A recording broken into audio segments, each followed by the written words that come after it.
Salut, c'est Apo86, bienvenue dans cette nouvelle critique à chaud, donc en direct de la Apo Mobile, puisque je sors de cinéma. Je viens de voir donc un film réalisé, produit, écrit et avec Alexandre Astier, vous l'aurez compris, il s'agit de Kaamelott que j'ai enfin pu voir, parce qu'entre le pass sanitaire et mon boulot, je n'ai pas eu le temps de y aller avant, et comme je suis en vacances, j'en ai profité. Et comme le dimanche, j'en ai profité. Donc je tiens à préciser que je suis un grand fan de la série Kaamelott, donc je vais essayer d'être le plus objectif possible sur cette critique.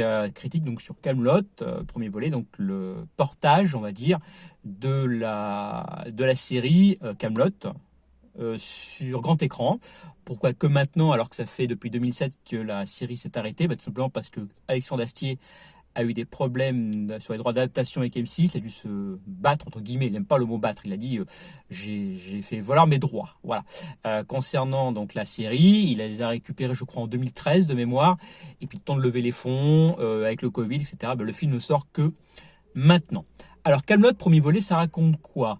Donc ça se passe 10 ans après que Arthur ait donné les pleins pouvoirs à Lancelot. Donc Lancelot a transformé le royaume de l'ogre en dictature, a embauché des mercenaires saxons pour traquer les derniers chevaliers de la table ronde, et ça n'a pas plu aux dieux qui forcent le retour d'Arthur Pendragon donc sur l'île de Bretagne.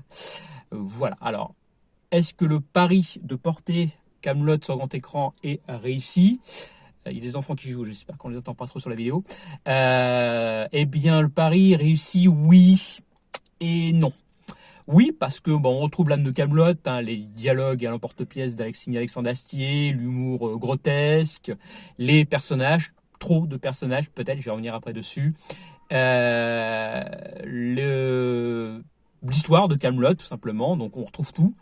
Et non, parce que moi j'ai eu l'impression de me retrouver devant un épisode de 2 heures de Kaamelott. Alors c'est fait pour, puisque c'est la continuité de la série, mais j'ai peur quand même que ceux qui n'ont jamais vu la série soient un peu perdus. Il y a beaucoup de personnages, on retrouve tous les personnages de la saga, et moi étant fan, j'ai même eu du mal à les reconnaître certains. Donc et en plus il y a des nouveaux personnages, sans vous spoiler, qui arrivent dans l'histoire. Donc je pense que quelqu'un qui n'a jamais vu la série va être un peu perdu. Enfin, c'est mon avis. Est-ce que c'est un bon film?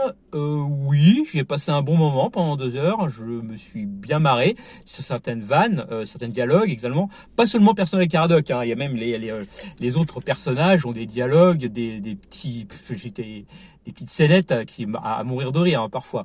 La salle, j'ai entendu exploser de rire pendant quelques gags. Voilà.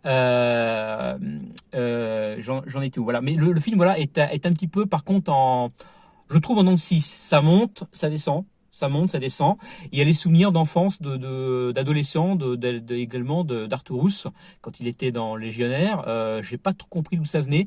Peut-être en rapport avec la fin du film, sans vous spoiler encore une fois. Peut-être, je sais pas. Ou peut-être qu'on va en savoir un peu plus à la fin. Et voilà, c'est un très bon film français, je tiens à le souligner. Je vais lui mettre j'aime bien sur Captain Watch. Je vais pas mettre j'aime beaucoup parce qu'il a des défauts, et donc il n'aura pas la note maximum également sur Sens Critique, note que je mettrai dans quelques jours. Il aura une bonne note, mais il n'aura pas 10 sur 10. Voilà. Petit détail également, restez jusqu'à la fin du générique. Il y a une scène post-générique à ce film. Ne faites pas comme la 3/4 de la salle où j'étais, qui se sont barrés. La salle était quasi pleine.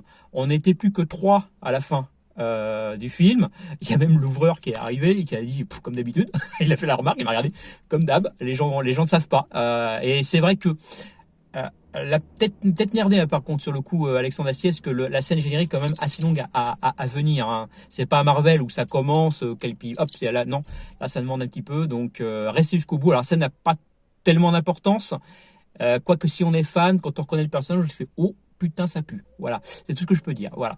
Bref, j'en ai fini avec cette critique. Dites-moi ce que vous en pensez.